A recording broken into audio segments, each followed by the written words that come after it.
Je vous salue tous dans le nom précieux de notre Seigneur Jésus-Christ de Nazareth.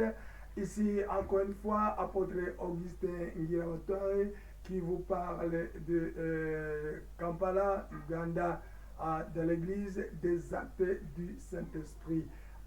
Que la grâce du Seigneur soit sur vous tous, mes frères et sœurs en Christ.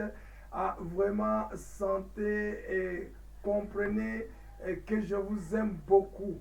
Mon frère, ma soeur, toi qui as eu le temps ou la grâce de suivre ces enseignements, nous en sommes maintenant à la 12e leçon qui est aussi puissante que la première.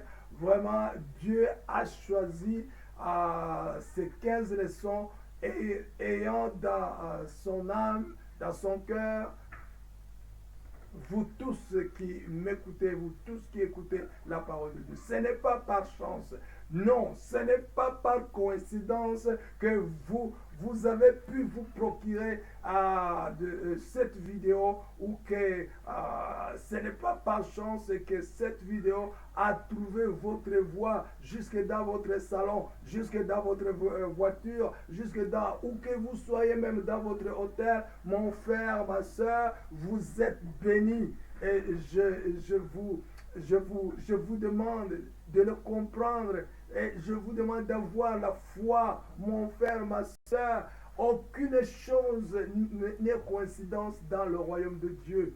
Non, Dieu sait et savait que aujourd'hui tu allais avoir l'occasion d'écouter cette parole car elle était adressée. Que Dieu vous bénisse. Alors aujourd'hui, à la 12e leçon, Dieu a voulu que tu comprennes ceci. Les princes sont les princes riches du royaume riche. Nous sommes les princes riches. Pourquoi? Parce que nous sommes du royaume riche. Alléluia. Alors mes frères et sœurs, je vous amène une bonne nouvelle pour vous tous, où que vous soyez, que vous êtes une personne riche, car vous êtes issus d'un royaume riche. Nous allons lire dans le livre de Lévitique, chapitre 25, verset 25. Après quoi, nous lirons du livre de Corinthiens, chapitre 8, verset 9. Et nous allons, dans peu de temps, nous allons dans peu de minutes, nous allons vraiment écouter cette parole qui va changer notre vie. Aujourd'hui, d'emblée, je voudrais vous dire cette bonne nouvelle. Cette leçon va changer votre vie. Cette leçon, ces enseignements vont changer votre vie. Je ne sais pas quelle a été votre vie jusqu'à l'heure qu'il est. Mais aujourd'hui, je suis sûr que vous allez oublier le passé parce que les enseignements d'aujourd'hui, c'est une fondation pour une grande nouvelle, pour une grande gloire de Dieu qui va tomber sur toi et ta vie ne sera plus jamais la même. Oui, tout le monde va vouloir être dans ton entourage. Oui, tout le monde viendra vous demander d'où est venue la richesse, la richesse de votre vie.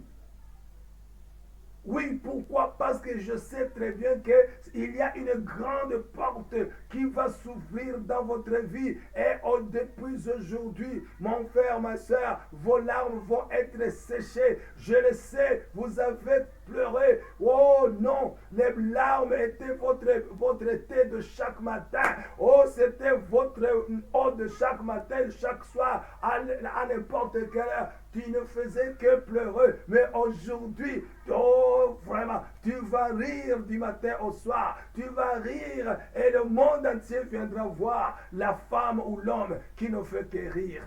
Pourquoi? Parce que Dieu s'est souvenu de toi. Aujourd'hui, alors comme je le disais, ce n'est pas par coïncidence que nous allons lire cette parole, mais Dieu a pensé à toi. Alors, lisons au nom puissant de Jésus-Christ de Nazareth. Nous allons lire Lévitique 25, versets 25 et je lis au nom de Jésus. Si ton frère devient pauvre, si ton frère devient pauvre et qu'il vend une portion de sa propriété, celui qui a le droit de rachat, son plus proche parent, viendra et rachètera ce qu'a vendu son frère. Vous comprenez très bien ici, la Bible dit si quelqu'un, un frère, ça peut être toi, ça peut être moi, ça peut être n'importe quand, n'importe qui, une personne qui a vendu une portion de sa propriété. Pourquoi? Parce que cette personne est devenue pauvre. Mon frère, ma soeur, Dieu a prévu, Dieu a fait tout pour que tu ne restes pas pauvre. La pauvreté, ce n'est pas la volonté de Dieu. La pauvreté pour n'importe qui au milieu de nous n'est pas la volonté de Dieu. La Bible dit, mon peuple périt faute de connaissance. Oh, le peuple de Dieu est sans connaissance. Car quand bien même il est pauvre, il dit c'est la volonté de Dieu. Jamais Dieu se dissassocie de cette fausse accusation. À propos, nous accusons Dieu d'être l'auteur de mauvaises choses. La pauvreté chez moi, ce n'est pas une bonne chose. Oh, du cœur de Dieu, Dieu, lui non plus, n'a jamais dit que la pauvreté est une bonne chose. Oh, vous allez voir que Dieu est en train de faire tous les moyens possibles pour que la pauvreté soit éradiqué du milieu de l'église, du milieu des enfants de Dieu. Mon frère, ma soeur, toi qui dis que c'est la volonté de Dieu, tu t'es trompé et tu as causé beaucoup de maux sur ton entourage, sur ta famille. Tu dois demander pardon au nom de Jésus-Christ de Nazareth. Dieu est ici pour te pardonner, car tu l'as faussement accusé. La Bible me dit dans Jérémie 29, 11 qu'il a un plan merveilleux pour nous, pas pour la pauvreté, mais pour être riche, la prospérité. Alors Dieu dit, si quelqu'un au milieu de nous est devenu pauvre, son frère doit venir et racheter ce que tu as vendu. La Bible me dit clairement que nos aïeux, Adam et Ève, se sont vendus au diable. Ils ont vendu l'âme, l'esprit et le corps. Aujourd'hui, Jésus est venu encore une fois nous racheter. Alléluia. Oui, il est venu nous racheter. C'est pourquoi il est venu avec le salut. Oui, c'est notre Adam, notre deuxième Adam. Nous étions maintenant connectés. Nous avions un lien sur Adam, le premier Adam. Mais quand Jésus est venu, maintenant nous sommes connectés au deuxième Adam. La Bible le dit dans le livre de quoi? Dans le livre de 2 Corinthiens, chapitre 8, verset 9. Nous allons lire ceci. À 2 Corinthiens, chapitre 8, verset 9. La Bible dit, car vous connaissez la grâce de notre Seigneur Jésus-Christ, qui pour vous s'est fait pauvre, s'est fait pauvre de riche qu'il était, afin que par sa pauvreté vous fussiez enrichis. Voici le plan de Dieu pour que nous puissions être riches, pour que nous puissions être enrichis par sa pauvreté. Mon frère, ma soeur, il n'y a pas une autre issue. Oui, je sais, il y en a qui sont pauvres depuis plus de 300 ans. Depuis leur 9e génération, depuis leur 6e génération, je ne sais pas par quelle génération cette famille souffre de pauvreté. Ils ont tout essayé, ils sont allés ici et là, mais sans effet, en vain. Mais aujourd'hui, je vous amène une bonne nouvelle. Venez à Jésus, mon frère, ma soeur. Venez à Jésus, il va vous donner le repos. Pourquoi il s'est fait pauvre? Pour que nous puissions être enrichis. Oui, Jésus-Christ a mis le chemin là où il n'y avait pas de chemin. Oh, chez vous, dans votre famille, personne n'a pu s'acheter une voiture. Personne n'a pu se construire une maison, personne n'a pu faire des études. Mais aujourd'hui, je vous amène la bonne nouvelle. Venez et connectez-vous à Jésus-Christ. Acceptez Jésus-Christ comme Seigneur et Sauveur. Et votre pauvreté ne se manifestera plus jamais au nom puissant de Jésus-Christ de Nazareth. Nous allons jeter dans les lieux arides cette pauvreté. Oh, que cette pauvreté ne trouve plus jamais votre location. Que cette pauvreté ne trouve jamais votre contact. Au nom puissant de Jésus-Christ de Nazareth, que les chemins par lesquels la pauvreté passait soient maintenant impassibles. Oh, qu'il lui soit impossible de t'atteindre au nom puissant de Jésus-Christ de Nazareth. Toute loi qui t'accusait, que cette loi soit abrogée au nom puissant de Jésus-Christ. Que toutes les lettres qui t'accusaient, soit déchiré au nom puissant de Jésus-Christ. Que tout hôtel satanique, d'où est venue cette pauvreté, que cet hôtel satanique soit démoli au nom puissant de Jésus-Christ de Nazareth. Que toute alliance maléfique qui te poursuit et qui te remporte, toi et ta progéniture, que cette alliance soit nulle et non avenue au nom puissant de Jésus-Christ, par le sang de Jésus-Christ de Nazareth. Oh, nous sommes témoins maintenant que tu signes une alliance avec Jésus-Christ. Oui, une nouvelle alliance au nom puissant de Jésus-Christ. Et la pauvreté ne sera plus jamais ta portion au nom puissant de Jésus-Christ de Nazareth. Mon frère, ma soeur, c'est pourquoi je te disais, aujourd'hui c'est le meilleur de tous les jours de ta vie, parce que Jésus, oh oui, Jésus a signé maintenant une nouvelle alliance avec toi, que tu es riche, que tu n'es plus jamais pauvre. Alléluia. Oh mon frère, il y a de quoi rire, il y a de quoi maintenant rire, il y a de quoi sauter, il y a de quoi vraiment nager dans la joie. Oh, parce que oui, les gens s'étaient moqués de toi. Toi aussi, tu t'étais haï. Toi aussi, tu te cachais sur ta face dans un miroir. Oh, toi aussi, tu te faisais quoi?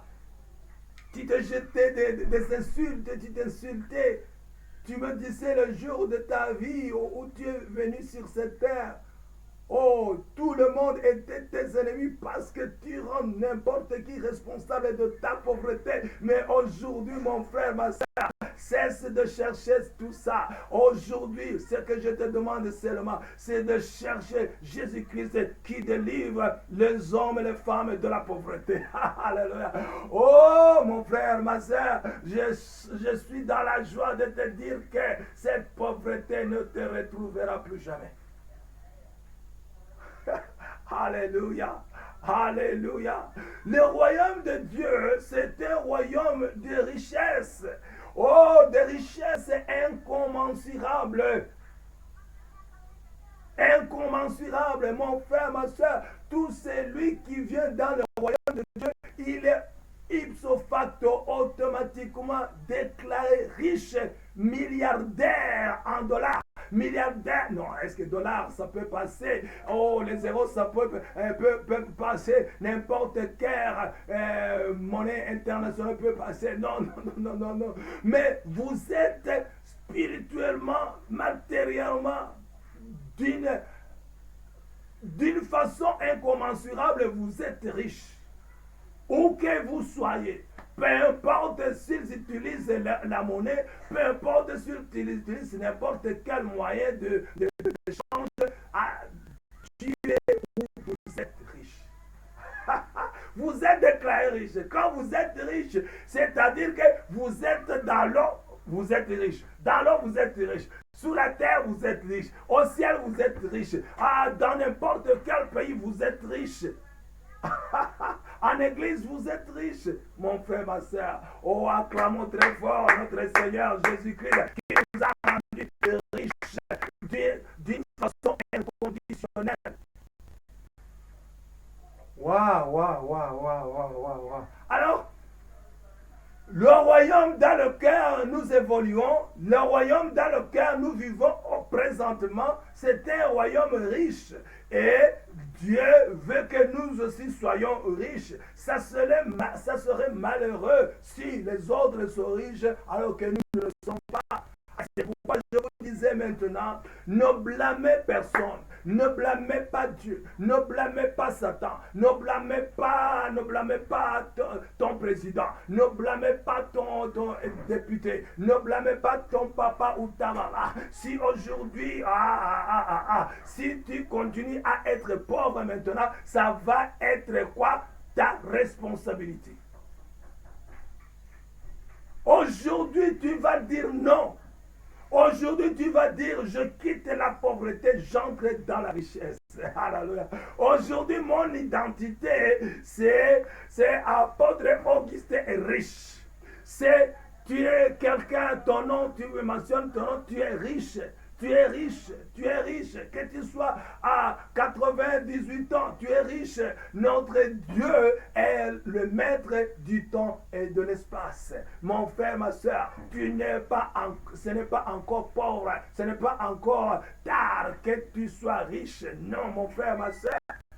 Dieu fait le chemin où il n'y avait pas de chemin. Il appelle en existence ce qui n'existait pas et ça existe. Même ce qui était mort. Oui, la richesse était morte chez toi, dans ta famille. Il ne pouvait plus jamais être la richesse. Mais aujourd'hui, la richesse vient de trouver le chemin au nom puissant de Jésus-Christ de Nazareth. Tu étais lié à ton oncle, tu étais lié à ta mère, tu étais lié à n'importe qui de la famille qui est pauvre. Mais aujourd'hui, je coupe le cordon ombilical qui te liait à la pauvreté familiale, qui te liait à la pauvreté générationnelle. Au nom puissant de Jésus-Christ, maintenant, nous sommes connectés à l'auteur, oh oui, alpha et oméga, l'auteur de la vie, l'auteur de la richesse, l'auteur de la santé, qui est Jésus-Christ de Nazareth. Alléluia, alléluia. Voici une bonne nouvelle avec laquelle tu ne peux pas échanger contre n'importe quoi.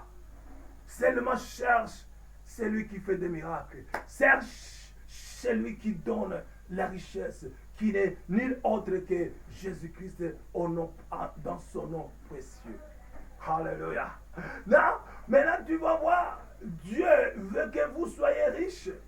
Quand vous lisez dans le livre de Matthieu 25, 14, vous allez voir, il y a l'histoire de quelqu'un qui avait voyagé et qui avait laissé des talents à quelques personnes. De retour, il a été surpris que ce qui en avait reçu 5, lui avait pu les fructifier et en a donné encore 5 de profit. Oui, mon frère, ma soeur, notre royaume, c'est un royaume économique, c'est un royaume de multiplication, fructification et multiplication. Vous avez reçu 1 million de dollars. Oh, après une année, vous devez montrer 5 ou 10 millions de dollars. 9 millions de profits. 9 millions de bénéfices, mon frère, ma soeur. Car Dieu a dit, je vais bénir le travail de tes mains. Oh, nous ne travaillons pas pour la perte, mais nous travaillons dans les bénéfices. Nous travaillons dans les profits. Au nom puissant de Jésus-Christ de Nazareth. Car Dieu est avec nous. Alléluia.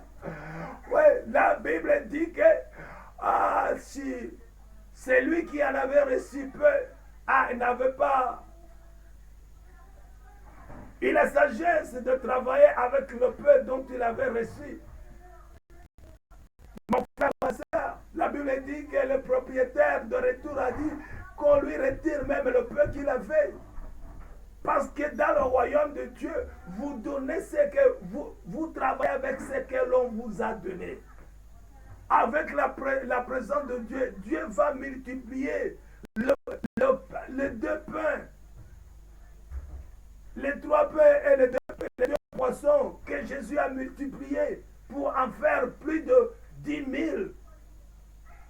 Mon frère, ma soeur, les 100 $ que vous avez dans le royaume de Dieu, ce sont des millions de dollars demain après demain. Seulement donner grâce à Dieu, glorifier Dieu, travailler travailler. Ne regardez pas, non, ne regardez pas ce que les autres disent. Nous ne sommes pas gouvernés par les principes de ce monde, non. Donnez votre pauvreté et vous allez être riche. La veuve de Sarepta, elle avait dit, moi je n'ai plus rien, sauf ce peu de farine et nous mourrons après. Mais le serviteur de Dieu lui a dit, donnez le peu que Dieu. Alléluia. Quand elle a donné sa... Alléluia. Écoutez-moi cette révélation. Donnez même la pauvreté. Dieu va faire de cette pauvreté une grandiose richesse. Alléluia. Donnez le peu. Donnez la pauvreté. Alléluia. Plantez dans le royaume de Dieu. Et Dieu va faire fructifier ce que vous avez planté. Elle n'a plus eu faim toute sa vie. Et son fils. Alléluia. Quand vous êtes dans le royaume de Dieu, vous devez aussi donner aux pauvres. Ça, c'est notre responsabilité sociale. Nous ne vivons pas. Nous ne vivons pas comme un singleton. Non. Nous sommes dans la société. Dieu nous a bénis. Pensons aux autres. Prenons aux autres la main. Aidons-les maintenant à monter. Donnons-leur un peu de capital pour qu'ils puissent aussi investir. Dieu ne l'oubliera pas. Dieu ne te fera pas une chèvre. Ceux qui aident les pauvres, Dieu va les prendre à sa droite. Ceux qui ne le font pas, ils seront à sa gauche. Et ceux à la droite du Père vont aller au ciel. Ceux à gauche vont aller à l'enfer. Le royaume de Dieu, les autres ne veulent même pas entendre parler de la prospérité dans le royaume de Dieu. Oh non! L'argent dans le royaume de Dieu a une valeur. Car Dieu a dit à son peuple, à Moïse, qu'il construise quoi? Mon temple, ma maison. Avec quoi est-ce qu'il pouvait construire la maison sans argent ou bien sans quelque chose de valeur? Aujourd'hui même, comment pouvons-nous accomplir l'ordre suprême de Jésus-Christ sans avoir de l'argent? Tu vois? Alors l'argent n'est pas maudit. Nous allons utiliser cet argent pour la gloire de Dieu. Seulement n'allez pas amener l'argent sale. L'argent qui vient de l'autre monde. L'argent qui est couvert de souillure. Non, ça, nous n'avons pas besoin. Mais si vous savez que Dieu vous a béni, utilisez cet argent, utilisez cette ressource dans le royaume de Dieu et Dieu va te bénir. Si vous voulez avoir de l'argent, si vous voulez être prospère, payez la dîme de Dieu. Mon frère, ma soeur, Dieu, il est sage, il sait par quel moyen tu peux avoir de l'argent. C'est ce que nous sommes en train maintenant de t'enseigner. Vous payez la dîme. La dîme, ce n'est pas votre dîme, mon frère, ma soeur. Nous sommes maintenant dans le livre de Malachie, chapitre 3, verset 10. Dieu dit, payez ma dîme. Vous êtes des voleurs. Si nous payons la dîme, Dieu a dit, il nous a promis, je vais vous bénir. À telle enseigne que vous ne saurez même pas quoi utiliser. De quoi utiliser avec l'argent que je vous ai donné, avec les bénédictions que je vous ai données. Je vais ouvrir les cieux. 365 jours par an, non-stop, je l'ai dit. Les bénédictions vont venir vers toi, vers ta famille, vers tes enfants, vers ta progéniture. Tout le monde vous serez bénis. Pourquoi? Parce que vous avez payé la totalité de la dîme de Dieu. c'est l'argent de Dieu, ce n'est pas pour toi. Dieu t'a béni. Ah, il te dit, enlève-moi 10%, c'est pour moi. Si vous le mangez, vous êtes des voleurs, c'est ce que la Bible dit. Alors Dieu a dit, mon frère, ma soeur, écoutez-moi ce que Dieu a dit. Vous mangez ma dîme, vous êtes des voleurs.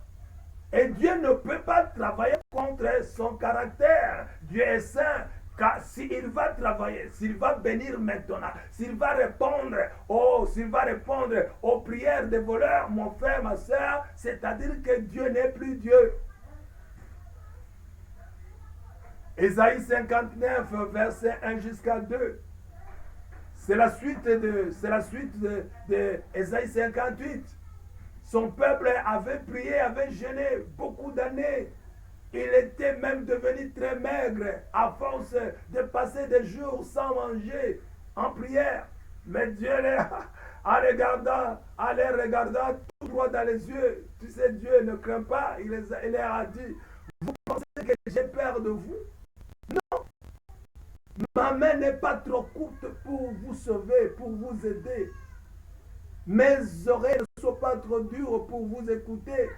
Mais ce sont vos péchés, ce sont vos iniquités, c'est votre orgueil qui m'ont fait que je ne vous écoute plus, qui m'ont fait que je ne sois plus à côté de vous. Si mon peuple sur qui est invoqué mon nom s'humilie, confesse ses péchés, demande pardon, cherche ma face, et ne soient plus dans leurs péchés, je les écouterai du ciel, je les bénirai, je les pardonnerai et je bénirai et je guérirai leurs nations. Mon frère, ma soeur, si vous voulez voir la main de l'Éternel, quand bien même vous êtes dans le péché, vous n'allez pas le voir. Alors aujourd'hui, si vous mangez la dîme de Dieu, ne pensez pas que Dieu... Parce que vous ne pensez pas que parce que vous êtes des princes, des princesses, il va vous bénir. Non. Aujourd'hui, alors, mes frères et sœurs, c'est une révélation. Dieu a ouvert les portes, ces portes. Il veut nous bénir. Il veut que nous soyons riches. La femme, la reine de Saba, elle a quitté l'Afrique pour aller en Israël. Elle avait entendu parler de Salomon. Elle a dit non, bien que je sois reine, bien que je sois riche, mais j'en ai marre de quoi? De quelque chose, de quoi? Le monde, ça va venir après. Je vais aller de gloire en gloire. Je ne veux pas être quelqu'un de normal. Non, je veux être extra. Elle a pris le chemin. Elle est allée voir le roi Salomon. Quand elle est arrivée là, la Bible dit que ce qu'elle a vu, c'était même au-delà de ce que les autres lui avaient dit. Alors elle a donné des cadeaux au roi. Et le roi, en retour, lui a donné une grande richesse. Elle est devenue très prospère. Mon frère, ma soeur, cherchons Dieu avec toute notre richesse. Cherchons Dieu avec tout ce que nous avons. La Bible dit dans le livre de Matthieu 22, verset 37, aimez Dieu avec tout votre cœur, avec toute votre âme, avec tout ce que vous avez. En faisant Dieu numéro 1, il va nous bénir. Ce qu'a fait la reine de Saba, c'est ce que Dieu va faire pour nous. Si nous aimons Dieu, si nous travaillons pour Dieu, si nous glorifions Dieu, si nous faisons Dieu riche, comment? Si nous devenons riches en payant nos dîmes, en travaillant, en prenant soin de son église, en prenant soin des pauvres et des malades, Dieu va déverser ses richesses sur nous. Et quand les gens nous verront, ils diront, c'est leur Dieu. Et les gens diront, suivons ce Dieu, travaillons pour notre Dieu. Et nous allons rendre le royaume de Dieu riche en montrant que Dieu nous a bénis et nous a rendus riches. Que Dieu vous bénisse beaucoup. Alors, demain, c'est notre leçon 13 qui est aussi importante que toutes les autres leçons que nous avons déjà vues. Mon frère, ma soeur, encore une fois, je vous rappelle que nous allons bientôt terminer cette session, cette série de 15 leçons qui vont vraiment changer notre vie. Que Dieu vous bénisse. Mon portable, c'est plus 256 786 46 57 71. Que Dieu vous bénisse beaucoup. Que Dieu vous rende prospère. Travaillez, payez la peine, payez la dîme et aidons les vulnérables. Dieu vous bénira. Et le diable n'aura plus de quoi parler sur nous au nom puissant de Jésus-Christ. Amen.